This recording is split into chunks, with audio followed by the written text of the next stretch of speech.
Survivor runner-up Sam Phalen joins us today to talk through Titans general manager candidates, the likely ones, the unlikely ones, where the Titans may go from here, the overall organizational structure that the Titans now have. We're going to talk to Sam about all this, plus what the Titans should do at quarterback, and of course, his Survivor experience at the end. So stick around. This is the Music City Audible. Let's get to it. Welcome everyone to another episode of the Music City Audible podcast presented by Broadway Sports Media in partnership with 440 Sports. I'm Justin Graver. With me, as always, Justin Melo and Justin. This is one of my favorite episodes we've ever recorded. Just throwing it out there. Yeah, we've been trying to get Sam Phalen on here for a while. You know, ever since he got back from Survivor. He's a big star now. We had to go through his PR. No, we're kidding. We talked to Sam directly, of course, but we've been excited to get Sam on here. He does a great job covering the Titans beat on AtoZ Sports. He happened to go on Survivor season 47 this past year and made it all the way to the end as a runner-up. That was really awesome. But, of course, we're bringing Sam in here to talk about the Titans. We're going to talk about the 6 finalists that they have at general manager, why he thinks the Titans are more aligned now than they've ever been. Doesn't necessarily agree with the whole dysfunction term that's been thrown around since the firing of Ran Carthon. So we talk about all the GMs. We talk about Chad Brinker and the quote-unquote alignment he believes they now have between owner, GM to be, coach, president of football ops, quarterback to be, and all that good stuff. We also talked what they should do at quarterback. Sam had some really interesting takes on the different paths they can take this offseason. So this was a really fun episode with Sam.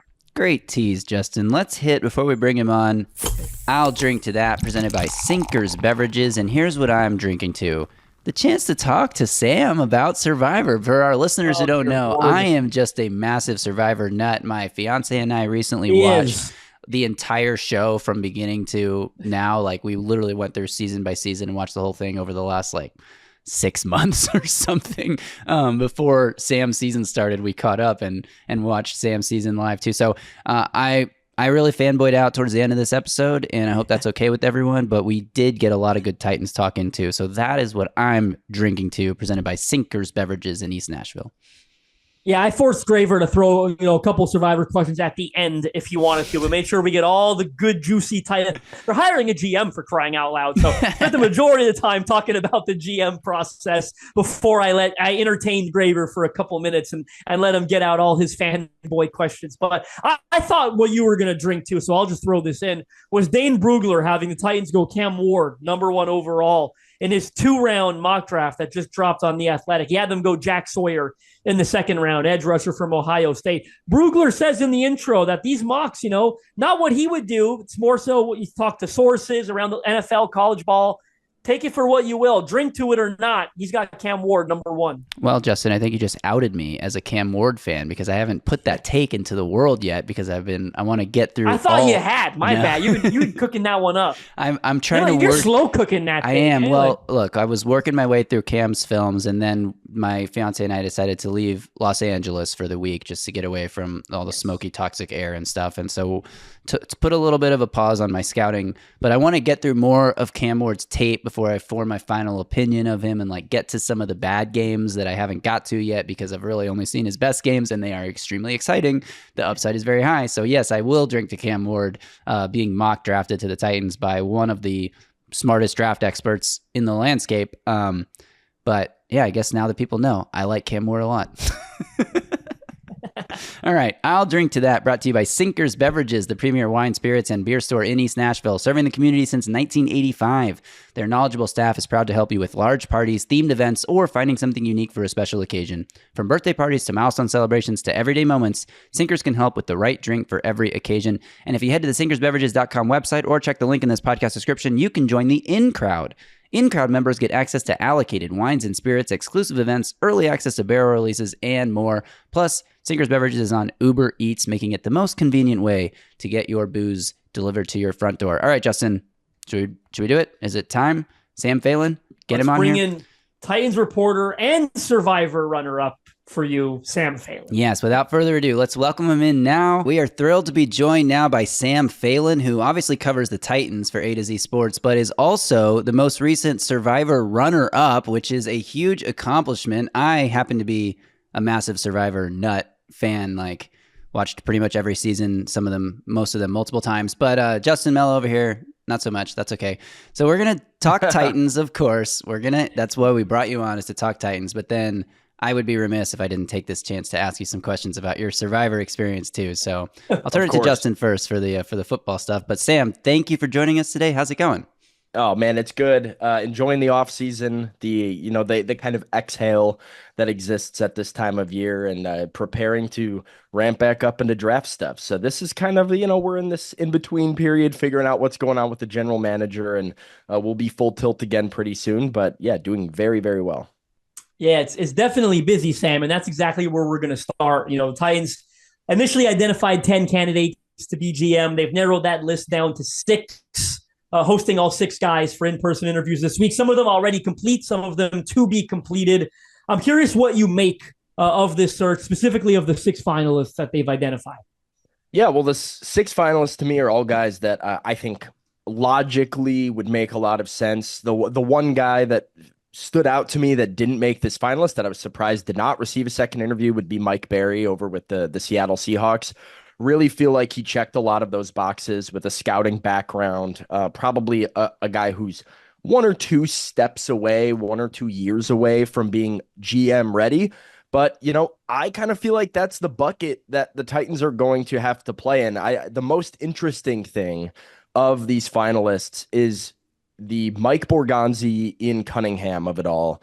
These assistant GMs that seem to be, even John Spytek to a lesser degree, but these guys that seem to be really popular candidates around the league that are getting interest in interviews elsewhere, because it starts to bring up the conversation of where does this Titans GM opening rank for guys that have options? And are the Titans going to be able to land one of the, next in line, front of the line candidates? I have my reservations about it. I have my doubts about whether somebody who is a lock to get a job would want to take a job, even with the number 1 overall pick, where they don't have full control of the roster.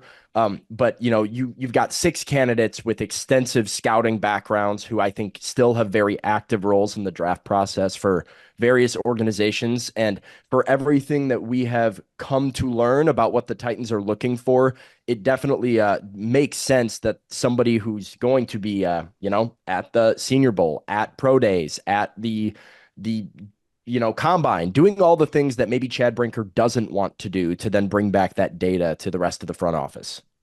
Right. And I think it's interesting what you said there about, would someone want to take this job when they could be like the top dog in a New York or a Las Vegas? Of course, there's like ownership issues to consider, especially with New York Jets, but Titans also have their own fair share of like quick trigger ownership issues over the last few years.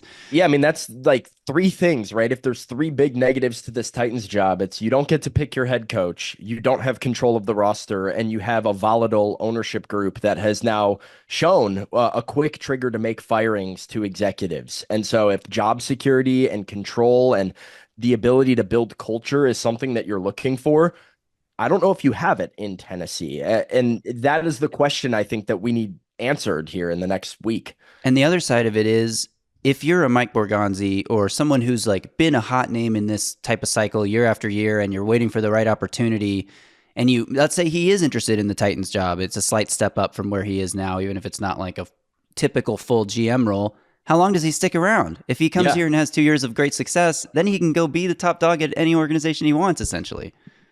Where I'll push back on both of you guys real quick is that it's a weird year, though. There's only 3 openings this year. And I think the Jets are more dysfunctional than the Titans are, right? Like, I mean, reading that article on Woody, like vetoing trades based on Madden ratings, I mean, that's another level of dysfunction that Amy Adams Strunk hasn't quite reached, right? And even in Vegas, I mean, you're going to be in control, but it seems pretty quickly that Tom Brady is running the show there. And if Ben Johnson ends up getting that job, which is looking more and more likely, how much control is he going to have on things? Basically, him being the number 1 candidate for like 3 cycles in a row. So the Titans find themselves in an interesting position where normally they would have one of the worst job openings. But in a year when there's only 3 of them and the other 2 have major questions as well, this has worked out pretty okay, I think, for the Titans so far. I think it's a good year to be looking for a GM for that reason, right? The competition is low level competition in terms of like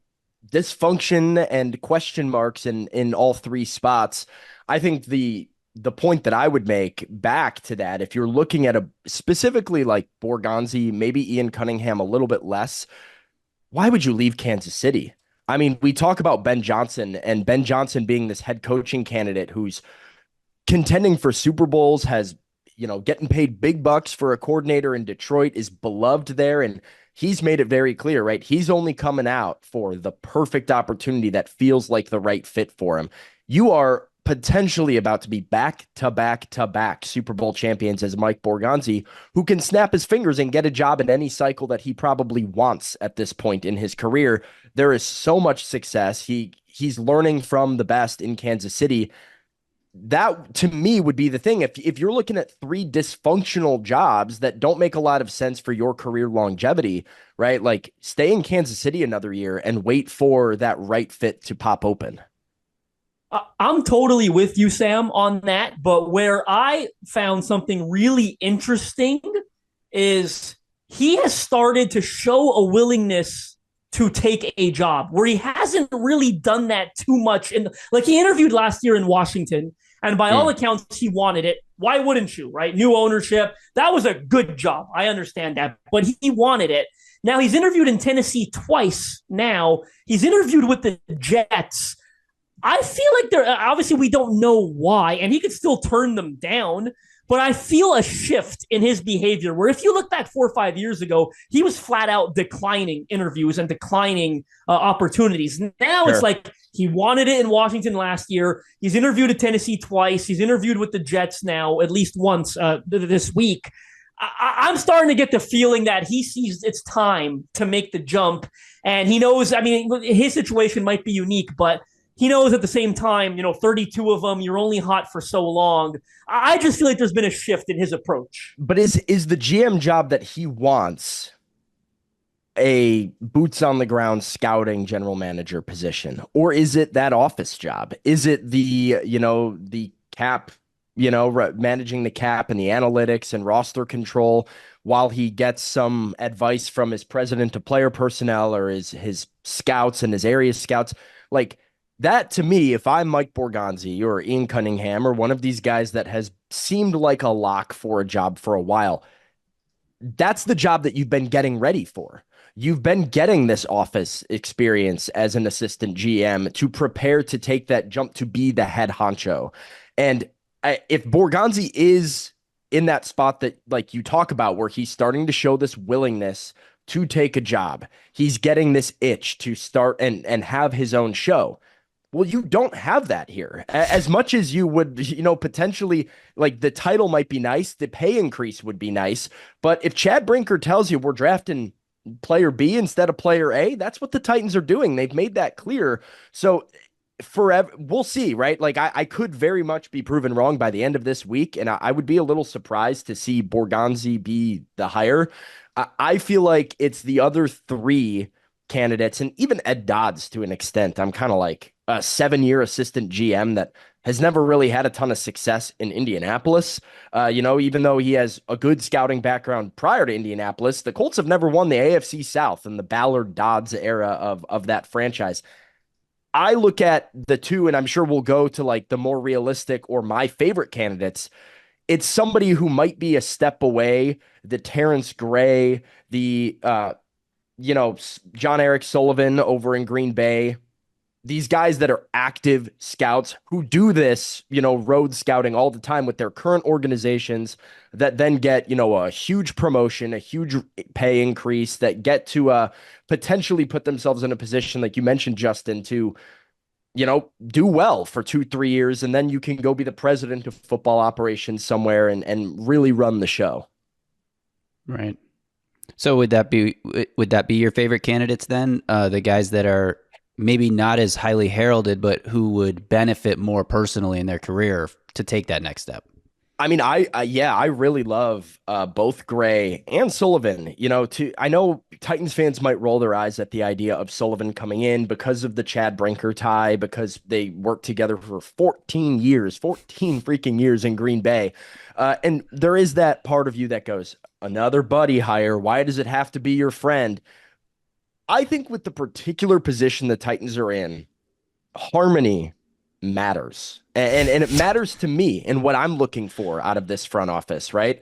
The idea of getting cohesion between a GM and a president of football operations where there's a clear power structure, but there's also a relationship and guys that are in lockstep, that is attractive to me. And I think it should be to Titans fans as well. I don't see a world where Sullivan comes in as the GM and there's a struggle for power between him and Brinker for who's going to get into call the shots. They worked together for 14 years with an organization that is one of the best in the sport at consistently turning over a roster and finding talent late in the draft. And they, year after year after year, you would say, well, the Packers haven't drafted a top wide receiver, and yet they found a way to get playmakers good enough for their quarterback to win games, win the division, contend for Super Bowls.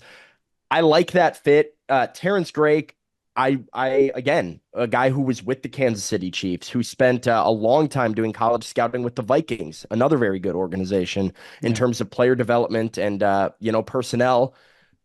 An active road scout. Well, when they need a guy to go to the USC Pro Day last year, Terrence Gray is the guy that represents the Buffalo Bills, and they've obviously had a ton of success with Josh Allen and Sean McDermott and that current regime. So I love the experience of both of these guys. I think for what Chad Brinker described as the idea, somebody who is all football all the time, that can just be obsessed with evaluating players, that's viewed as a high-level talent evaluator, I would be complimentary of both of those hires, and I actually think the relationship between Sullivan and Brinker makes him the most likely candidate and maybe my favorite of the bunch. Yeah, that's a great point, Sam. And speaking of harmony and cohesion, I'm curious to hear what you made of the decision, to fire Carthon, keep Brian Callahan, because you actually had an interesting take on it on Twitter. And I think you went mostly in an opposite direction than most people, right? A lot of people were concerned about the word dysfunction was thrown out a lot. You seem to think that this makes them more aligned, right? So I kind of want to get you to expand on that and your take of the decision to fire one and not the other. Yeah, I mean, I have to look, and this is what I try to do a lot of the time when I look at what the Titans are doing. Try and take it as an isolated incident, really, and really evaluate the decision the Titans made to fire Ran Carthon in a vacuum, separate from all of the issues that you can have as a Titans fan with Amy Adams Strunk, right? I cannot reverse time and make Mike Vrabel the head coach of the Titans again. If I could, I would. I think it's a great hire for New England. I think, the Titans were better off before they, potentially made that firing. But where they sit right now, with Brian Callahan as the head coach, with Ran Carthon as the general manager, a very clear struggle for power between Carthon and Brinker, once again, in a murky power structure, everybody trying to point blame and pass blame off. And then we hear the rumors, whether you want to give credence to them or not, that critics within the Titans organization did not love Ran Carthon's work ethic or the active role that he potentially had in evaluating scouting players. I think removing Ran Carthon from the equation in a weird way does exactly what I have been asking the Titans to do, which is get aligned, right? Like, especially if somebody like John Eric Sullivan is the new GM, right? Chad Brinker is now the top dog. And one of my favorite things that I loved that the Titans did when they fired Carthon was come out and publicly anoint Chad Brinker and say, make no mistake about who's calling the shots. It's this guy. Player personnel, roster decisions. He's in charge. Now we know. Now we have somebody to point the finger to. Now we know who's making those key critical decisions. And if they hire John Eric Sullivan, somebody that Brinker clearly feels good about working with, they keep Brian Callahan, and Brinker endorsed Callahan as the head coach.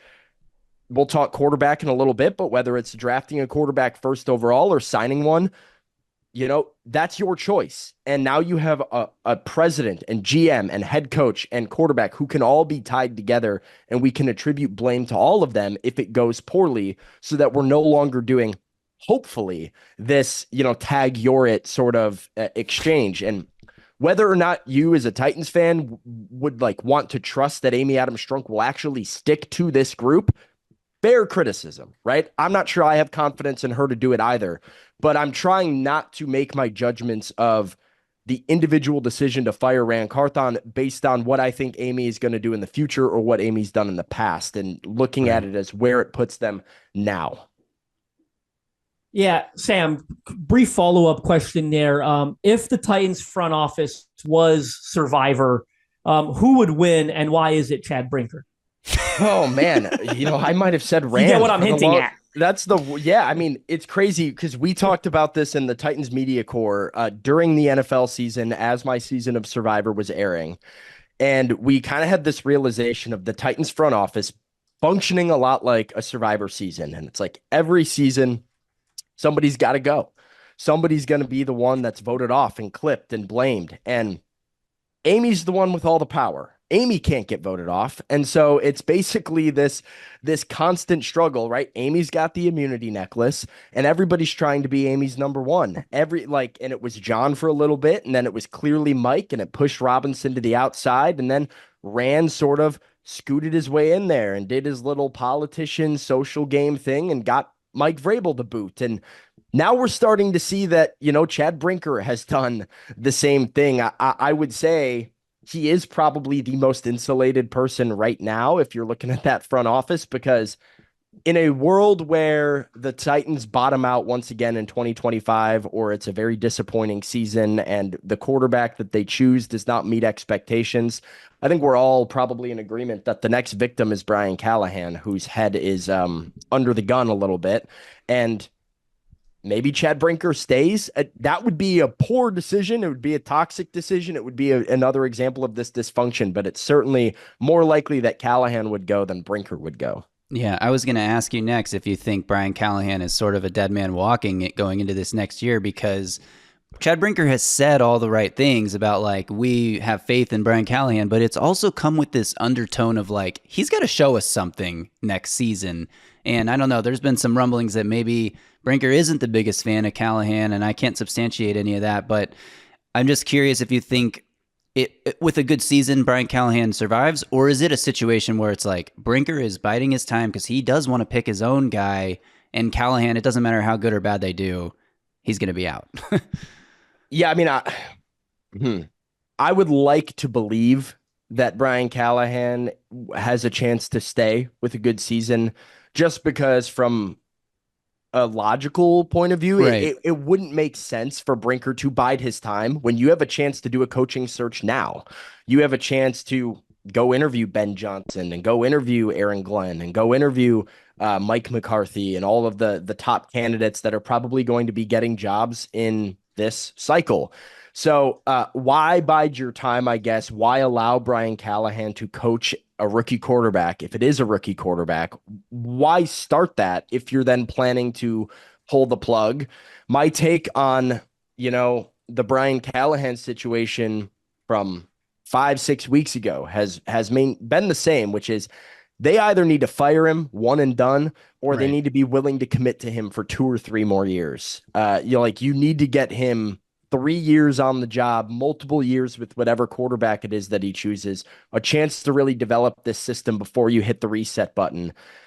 I don't know if they're going to do that. It probably all comes down to ownership and how much patience we're able to show moving forward. And probably if it is a young quarterback that they take first overall, I think a lot of it is going to be contingent on that quarterback showing a lot of success and development and improvement and the team heading in the right direction. But they are also running out of time before the new stadium comes in, and going to have to eventually stick with something if they don't want to keep this inconsistency going. Yeah, in terms of Titans talk, Sam, we're going to close out with the quarterback situation. You had a great tweet the other night about Sam Darnold kind of playing like a pumpkin in that playoff game, and why you wouldn't give him, $150 million. The Titans don't have a ton of great options this offseason. They got a couple options. I would say about 6 of them, right? 2 rookies, 4, mid-tier to low-level veterans. What direction do you think they'll ultimately go in at quarterback? It's really hard for me to get off of taking a quarterback at number 1. If I had to place a wager, that's where I'm at. And It's what I think they should do. I know the idea of trading down is really attractive to a lot of Titans fans. The thought of getting talent or a bunch of draft capital, right? It's an attractive option. The idea of signing a veteran, I've heard the argument being made that we don't have the roster to support a rookie quarterback right now. And like all of that could be true. You don't pick first overall all the time. And you are in a very unique spot. Frankly, you got lucky as hell that the New York Giants won that football game and the New England Patriots won that football game, and you are in the position to go get this guy. And I believe as a franchise, at some point you have to just say, hey, we're swinging for the fences, and Shedeur Sanders might suck and we might blow the number 1 overall pick and it might not work out. But at least we took our shot at getting the top quarterback in a class. There's no chance, like there's no guarantee that if you trade down and sign Matthew Stafford or Kirk Cousins or Derek Carr and you do 1 year with one of these bridge quarterbacks, that you don't go 6-11. And then you're not picking in the top 10. You're not in position to get the next guy, the wait and take Arch Manning crowd. Like, I'm not sure you're going to be there. Like, only one team's going to get Arch Manning, and every team that, has quarterback issues is going to be having their eye on him going into next season. So you're in the spot right now. And if in my head, if you take Shedeur or Cam Ward and you take your swing on which quarterback you like the best and it doesn't work, people are not going to blame your process. They're like, I don't think we're going to look back and be like, well, in hindsight, we should have traded down and gotten a bunch of picks. Like, sure, but you need a quarterback. You need a quarterback. And the best chance to get one that's great and young and controllable and cheap is through the draft. Absolutely agree with basically everything you just said. We sort of came to that conclusion on our last pod with Aaron Schatz that like when the conversation first started a few weeks ago, I was sort of anti take a quarterback. I was like, wait till 2026. But then you end up with the number 1 pick and you look at the roster and it's like, it's worth the swing. If the guy busts, like your best chance to be picking first overall again to take another swing on another quarterback is that you take one and he busts. It's not that you go sign a veteran bridge guy and you win 8 games or whatever. So I totally agree with that. But we are running out of time. We've been keeping you pretty long here, but I have to do this part. So guys, listening, let's do it.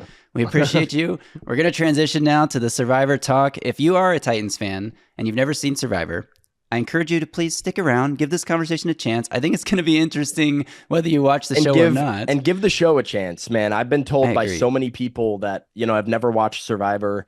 All my media colleagues, that you guys are all familiar with, all were just like, yeah, we'll watch you on TV. They tuned in, and next thing you know, they are addicted and hooked on this show. And I found that to be the case with a lot of people in my life. So if you haven't watched it, go watch it. You might like it. Before Graver asks away, Sam, because I don't want to forget, I thought it was hilarious. I think Paul Kuharsky during training camp, when you returned, he tweeted at some point, like, trying to find out how far Sam went, but I'm going to guess not very far because he's not spending a ton of money at Chipotle when we go to Chipotle together. Yeah. And, I would have loved seeing the look on Paul's face, man. You were a runner. You went a lot further than he probably thought you did. Paul was grilling me just about every day all fall, trying to get a little nuggets of information. And it was difficult, man. You deal with reporters all the time. They're sitting there asking me question after question after question. Had to kind of keep it close to the vest and make sure I didn't reveal my cards. And now you know what it's like to be one of those GMs and coaches when you're sitting in the crowd asking them for all that info. For real. And it's different now in the new era where the reunion, like the finale, isn't at the end of the airing. It's like you have to keep it quiet. So first of all, Sam, I want to congratulate you on an awesome season. I had a ton of fun watching you. I think personally, just getting a vote at that final tribal council is an incredible achievement, even if it wasn't your ultimate goal. And like people who don't know Survivor, like most seasons are a sweep, I feel like. So getting a vote at all means you played a great game, and I thought you did. But to be honest, I didn't realize how good of a game you actually played until your final tribal, which I thought was one of the best final tribals I've ever seen. Like not the drama of it, but your performance in that final tribal was incredible. And I came out of it thinking, damn, Sam has a real shot to win this thing. Is that kind of how you felt too when Jeff said it's time to vote?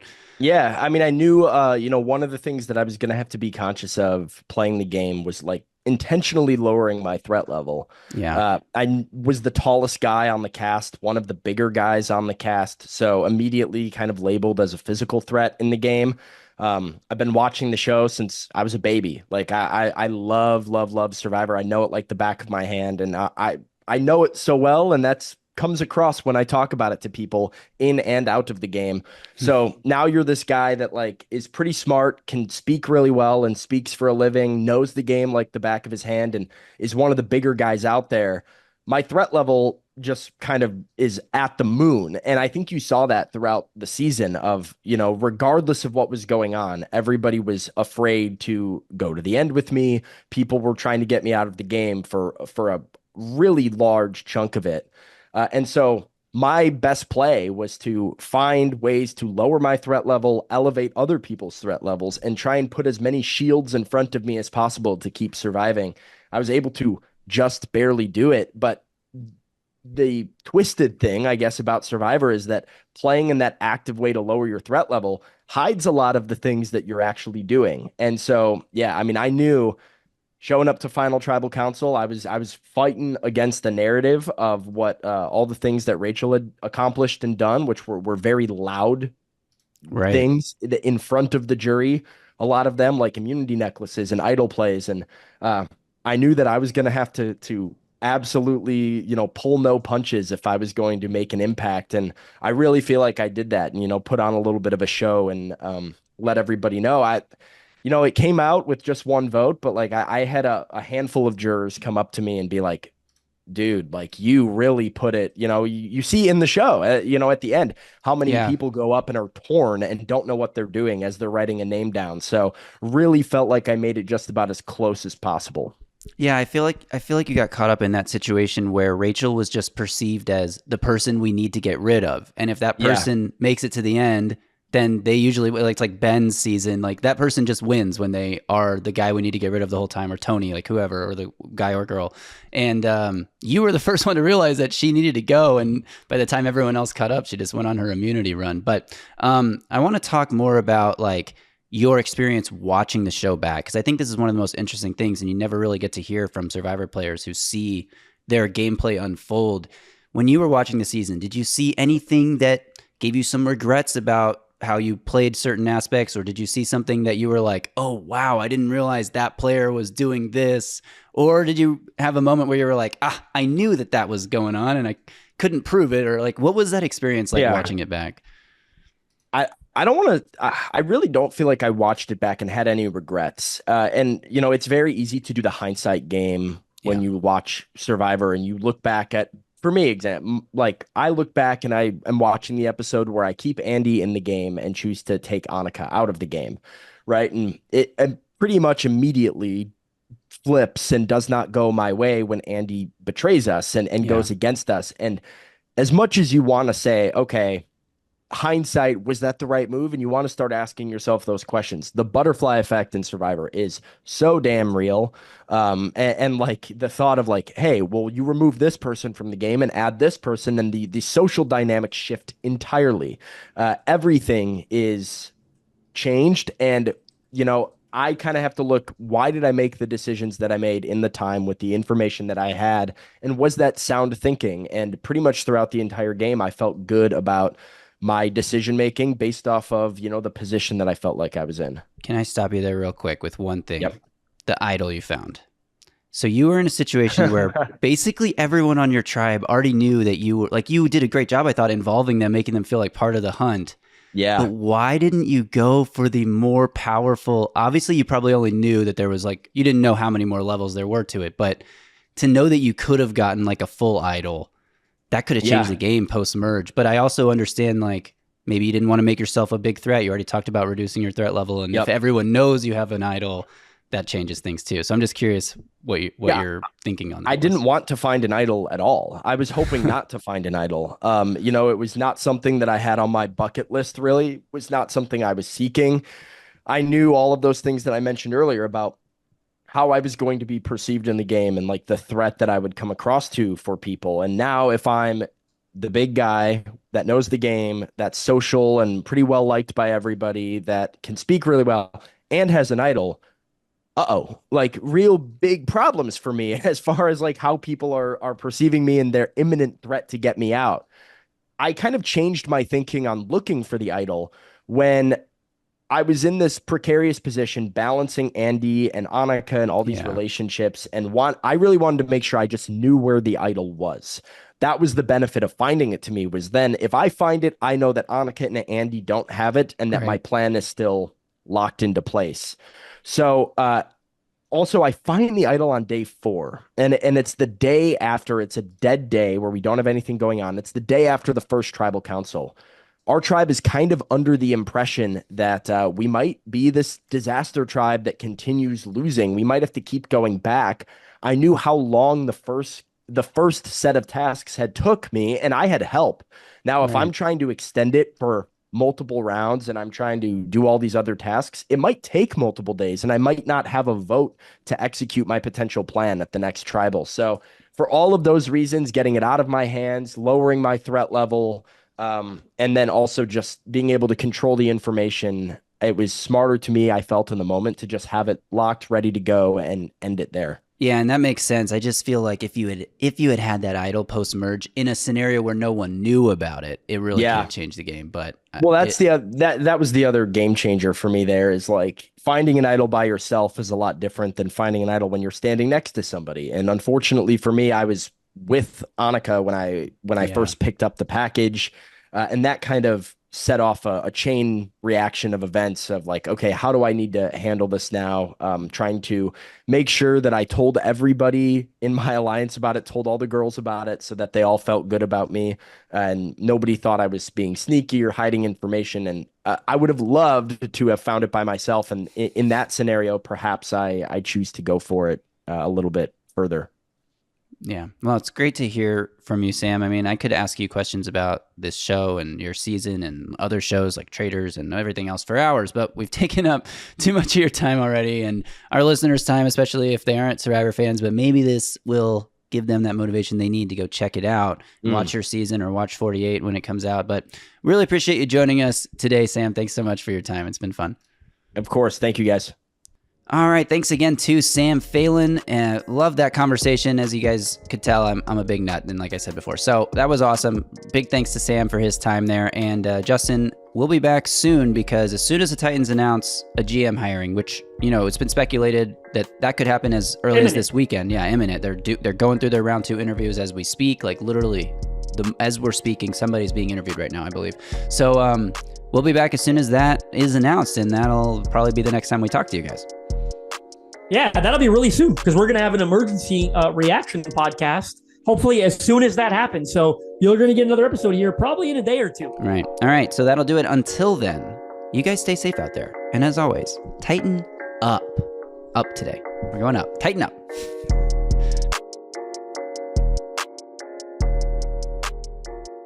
A Broadway sports media production.